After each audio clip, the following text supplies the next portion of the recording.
And the gospel moment for us today is brought to us from chapter 12, item 7 of the Gospel According to Spiritism, a book which I recommend every one of us buy so we can read and learn and be elucidated about the teachings of Christ, because those are the teachings that help us to understand the purpose of life and help us to understand why we're here and where we are going. And the passage is Matthew 5:38 through 42, I believe. Yes, that's correct. And the passage reads as follows. You have learned that it was said, an eye for an eye and a tooth for a tooth. An eye for an eye and a tooth for a tooth is part of the LIX talionis, the law of talios. It is the law of retaliation, translated strictly to English. And that's basically the law that was in accordance with civilization and humanity at the time of Moses, because this is a Mosaic law, and it taught us basically to focus on the now, the immediacy of our lives. If somebody offends me and somebody does something to me that I don't like at this moment, I'm going to do the same thing back to them, because then we'll be even and everything will work itself out. But this was at a time when humanity wasn't yet spiritually mature enough to understand the true purpose of life. Thus, they could not transcend past that which was immediate, past the life that we have now on earth. And then later on came the Christ, this most benevolent example that we've had on earth, so benevolent that he did divide earth's history between two different sections before and after Christ, as we know. And he came here and he said, I am telling you not to resist the evil that others might want to do to you. So he didn't come here to destroy the law, but he came to fulfill the law. Because previously we had the justice of the Mosaic law, which was an eye for an eye and a tooth for a tooth. And then we had Christ come here and teach us that we have to love one another. Because love is the true antidote. It is love that covers a multitude of sins, as we know and as he taught us. And here he's saying that we should not resist evil. Why not? It's so easy when somebody offends us for us to say, well, I'm going to get him back. But that is something that is not right. Why? Because we lower ourselves to the same level as that individual who may have offended us. And why do we want to do that? We're not going to be any better for it. We're not going to feel any better for it. All of us, each and every one of us, are living the same lives. We're in the same school of earth, going through the same trials and the same problems. And it makes life, which is already hard enough for all of us, even more difficult when we argue with others unnecessarily. So why do we want to have an eye for an eye and a tooth for a tooth? Because that will just make the situation that much worse for all of us. That's why Jesus said, resist the temptation to argue back, to fight back. It is about peace and love, to transcend, to not just see the now of this gentleman or this lady who has offended me, because he's also a brother going through the same trials that we are going through. And to transcend above this current life and realize that there are consequences to all of our actions, because the divine laws are universal. And whenever we deviate from them, we will have to be corrected later on in life. Maybe not in this life, but in the next life. So why do we want to go down that path to have to be corrected later when we can correct ourselves now and take advantage and opportunity of this life at this moment to do what we need to do?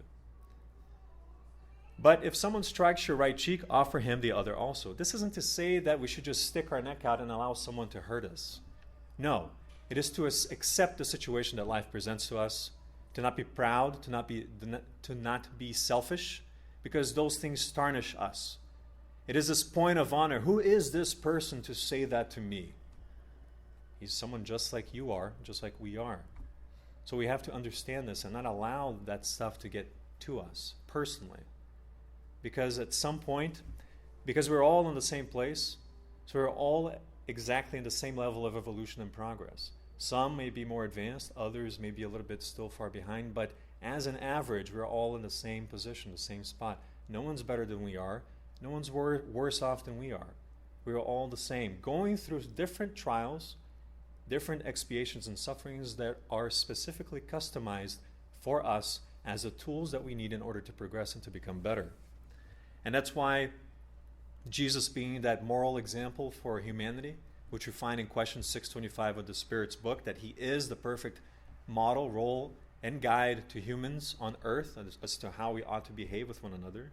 He said in Matthew 16:24, "Whoever wants to be my disciple must deny themselves." What does denying yourself mean? It means denying that pride, that selfishness, throwing away that cloak of materiality, because what is the point of arguing over something that's going to erode with time and corrode and go away when we should instead worry about that which transcends, that which lasts, which is the immortal life, because we're all immortal beings. If we focus just on the now, we're going to lower ourselves to these lower vibrations of this current life, and we're going to get lost in the passions that are so inviting, the vicissitudes of life that just drag us down towards this whirlwind of problems. And deny themselves and take up their cross and follow me, because Jesus took up his cross. Here is a spirit that had nothing with which to purify himself, but came here, accepted the challenges. Never once did he raise his finger to any of the offenders that hurt him. And how many of us who were there in the past hurt him or offended him with negative words? We don't know. We might have been there when he was being accused. And what did he do? He accepted it. Why? Because he had to show an example to all of us of how we ought to be, how we ought to love the Father above all else, and to spread love, because love is that pill that cures all ills. And then in Matthew 11:30, we see him say, "Take my yoke upon you and learn from me, for I am gentle and humble in heart, because the meek will inherit the earth." That is what he told us. And if we want to inherit the kingdom of heaven, which is not the kingdom of the earth, we have to act like this and behave in this way. "And you will find rest for your soul. For my yoke is easy and my burden is light." So if we want our yoke to be easy and our burden to be light, then we ought to behave exactly like this. Not argue back to someone who has offended us, not fight back.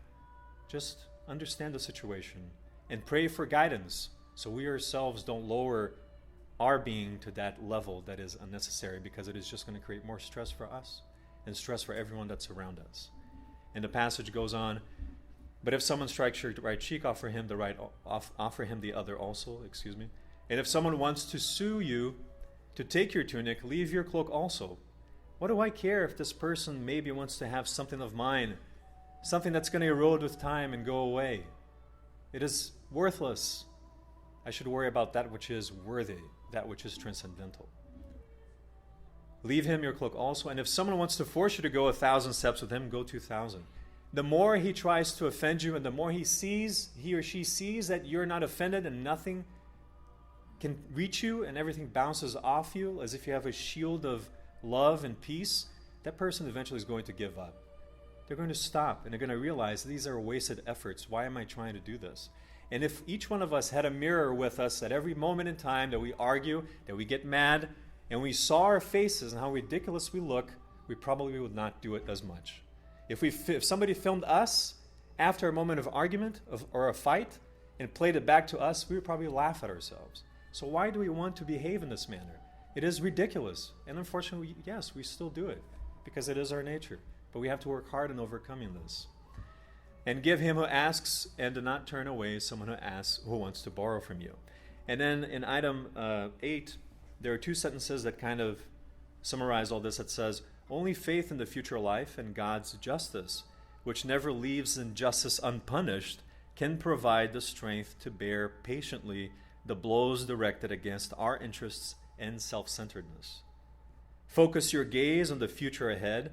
The more you lift yourselves above the material life through thought, the less you will be disheartened by things of the earth." And then to finalize, there's an item 10, which was a message psychographed by a medium in 1861 in Bordeaux, France. And it's a message by Fenelon. It's entitled Hatred. And he says the following: "Love one another and you will be happy. Above all, assume the duty of loving those who inspire you with indifference, hatred, or scorn. Christ, whom you should make your model, gave you an example of such devotion. A missionary of love, he loved to the point of giving his blood and his life. The sacrifice that obliges you to love those who offend and persecute you is painful, but it is precisely this type of sacrifice that will raise you above them. If you hate them as they hate you, you are worth no more than they are. Such sacrifice is the spotless host offered to God on the altar of your hearts, a sweet-smelling host whose fragrance rises up to him. Even though the law of love wants us to love our brothers and sisters without distinction, it does not shield the heart against harmful conduct. On the contrary, it is the most painful trial. I know it well because during my last earthly existence I experienced such torment. But God is ever present and punishes either in this life. So this translation is not necessarily accurate in my opinion, because God never punishes, nor does Jesus, nor does any enlightened spirit or intelligence that is a little bit ahead of us. Instead, this should read, God is ever present, and his universal laws will correct those that err in this life or in another, all those who disregard the law of love. My dear children, do not forget that love brings us close to God, whereas hate keeps us from him. So thanks very much. This is today's gospel moment. And thank you.